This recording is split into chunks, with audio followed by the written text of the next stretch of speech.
Hey guys, Dark Skeleton here, and I was playing some ranked play in constructed mode, and I came up against a druid who had a pretty interesting deck. It's kind of similar to the rush decks that a lot of mech players are doing right now, but it's different. It actually scared me a lot because I thought he was going to be playing Savage Roar. It's almost like if you tried to build a token deck around poison seeds, but he clearly doesn't have poison seeds. Instead, what he has is a lot of these weak creatures that really benefit from Hobgoblin, and also benefit from Enhancer Mechano a lot. So, as I was going into this, I was thinking to myself, what kind of druid could this possibly be? It's been a while since I actually went up against a druid.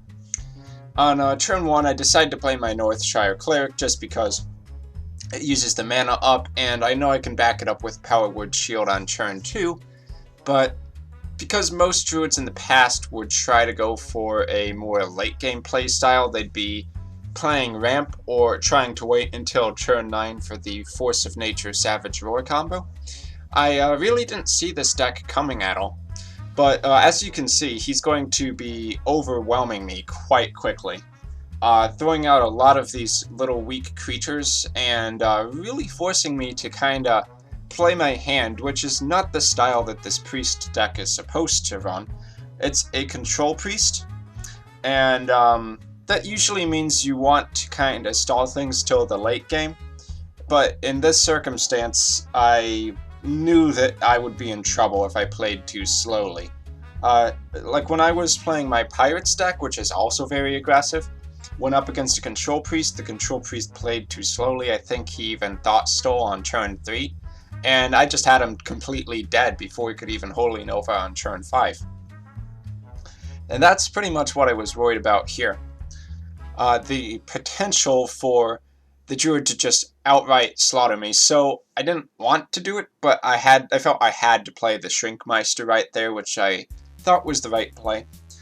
He kind of surprises me when he brings out a Mech Warper. Already has 5 guys on the board on, what is this, turn 3, technically. That's pretty absurd. Mech Warper pretty good.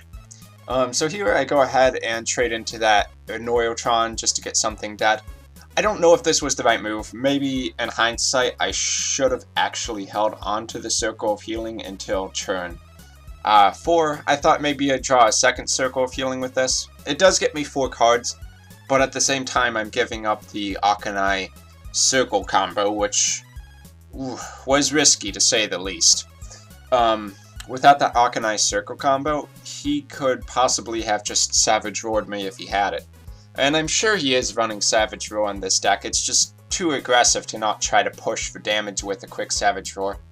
Turn 4, he now has a board with 6 creatures on it, 3 taunts, a Wind Fury Cogmaster, which is actually really scary. Given with Savage Roar, that would do 10 damage alone. He makes the trade into my 3-2, which I think actually put me at ease a little bit, because that means, well, he's not just going pure face, maybe he's going to be playing a little bit slower. Killing off my Northshire Clerics, I'm actually okay with that. My hand is at a decent point at this point. So I'm just trying to find ways that I can survive in the case of a Savage Roar. I was like, oh well, Akanai, if I had a circle that would be great, but I don't have a circle anymore. So the play I end up making here is what can keep me the most alive in the next turn, and that's to remove the Cogmaster with a Shadow Word Pain. The Cogmaster plus Savage Roar, that's 10 potential damage on that one card, and 6 damage even without it. The rest of the board isn't actually that threatening by itself. So I do go with the Shadow Word Pain. I think that is the right play to make, and then I believe I heal myself up with the hero power. Of course, I could go for card draw, but oh wait, no, I do go for card draw. Yeah, I would have only healed for 1, and without that 10 damage there, I suppose it's not as threatening. Drawing into a Holy Nova is really nice. Obviously, that would clear his whole board at this point. He goes for a swipe, very standard druid card. And actually, the fact that he had to go for the swipe there on a Northshire Cleric is pretty good for me. It kind of works out, because that's one less prime removal spell that he has. At this point I see, oh, well, he's only got 1 card in his hand. That basically means I win, right? And this next turn that he plays is pretty indicative of that.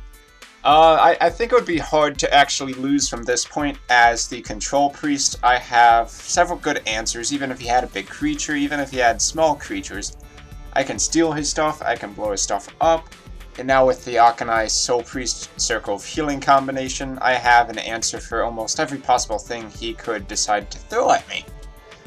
So I will just go ahead and drop his Annoy on the board, kind of in preparation for if he does decide to play a bunch of creatures, I can just AoE them for 0 mana, and then play whatever I want to play, if it does come down to that. However, as you'll see with this turn, it's actually not quite as over as I had initially thought. He plays the Hobgoblin, which I've thought for quite some time is a rather insane card for Druids to have. Well, not just Druids, but everyone. The Hobgoblin is solid. If you play one-attack creatures, you definitely want to run the Hobgoblin. As you can see, he just made his Jeeves a bloody 3/6, which is insane because he's also drawing a lot of cards off that, which is going to be able to keep him in the game for at least a while longer. Here, I'm thinking about how I want to clear the board. Cabal Shadow Priest on the Hobgoblin is obviously one option. And if I were to use Light of the Naru, I can deal 3 damage. If the creature is still damaged after Light of the Naru, then I do get a free Light Warden, I believe it's called, which of course is the 1/2 that gets +2 attack every time a target is healed. And I think that can be anyone on the field. So I'll go ahead and hit him with that first, steal the Hobgoblin with my Cabal Shadow Priest, and finish off the Jeeves with my Annoy Soul Priest. Obviously, I cannot leave Jeeves on the board. That's just way too much card draw for this Druid to have. And although he's not completely gone yet, it does put me at a position where I have a pretty strong board state. So he plays for removal, which I don't believe his deck was ever supposed to do, but it will keep him around a little bit longer. Of course, being the reactive deck that a Control Priest is, I don't really have many amazing plays from my hand. I can play a couple creatures to put more pressure on him, but that's about it. It's not like I'm a Druid where I can do Force of Nature, Savage Roar, or anything like that. So now he's got a huge board to deal with, and I believe at this point both swipes are down, which is a problem for Druids. He doesn't seem like he's playing the kind of deck that could also run a Starfall. Not that Starfall would even help that much here, because 3 of my 4 creatures here have 4 health at this point. And the only thing I'm really too worried about, not so much his hand size, but if you were to do something like a Savage Roar Force of Nature combo. So I'm thinking of ways to survive in the case that he does pull some BS out of his hat. That means I'm just going to control his board more, not let him even have an inch, because I know he'll take a mile. He did take out my Annoy Soul Priest, so I can't just heal that 2/2 to death. And that means I can't really push for damage. I can't leave that thing on the board, just in case. That thing does actually scale up with attack quite quickly. So I'm just going to run one of my creatures, and of course that's going to be the Dark Cultist. Since obviously if one of my creatures I wanted to die, that would always be the Dark Cultist. Since of course it has the Death Rattle, give 3 health to a random minion. So I'll use that to hit him. Don't go for Ysera here. Instead I Thought Steal, take some of his cards. Don't get anything too fantastic, though the Mark of the Wild is pretty nice, because that means even in the event of him having some crazy BS in his hand, I still have a pretty big taunt on the board. Because I know that he can't really come back with a huge field. It's basically, he would have to rush me down with some charge minions or something like that. I just go for the pretty much most defensive play I can possibly muster, Circle of Healing my board and healing myself back up to 23 health. This is where I'm pretty confident I have the game in my hands. I mean, I had really thought that that would be the case a couple turns ago, but he's managed to have a surprising amount of staying power. I mean, his board has sucked, but his hand has really gotten back up to considerable state. It's actually more cards than mine right now. I don't know about that Nourish play the other turn.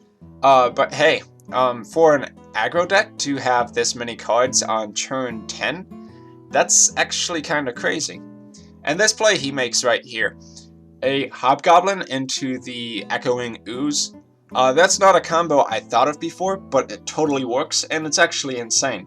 That means you play a Hobgoblin on the field, or you already have a Hobgoblin on the field, and then those Echoing Oozes are getting a total of +4/+4 stat buffs, just because you happen to have that 3-mana minion, the Hobgoblin, on the field. So, here, you may notice I do have lethal. It takes me a couple seconds to figure it out. The play is basically to keep as much of my minions alive as possible while removing those taunts. I could use the Dark Cultist and keep the Dark Cultist around, and that would be one option. Or I could actually just use the Clockwork Gnome, followed by a Holy Fire, followed by Shadowward Pain, and then 4, 9, 14, and that's lethal. But I did not see this Druid deck coming at all. I mean, there were some token decks that played something like this before, but I think this new version of Token is actually a lot cooler. I'm sure I'll be taking a look at more unique decks like this in the future. Let me know what you think in the comments down below. Is this Token Druid deck actually a thing, or is it just a crummy aggro deck that only works at the higher ranks? I've been Dark Skeleton, thanks for watching, and I'll see you all next time.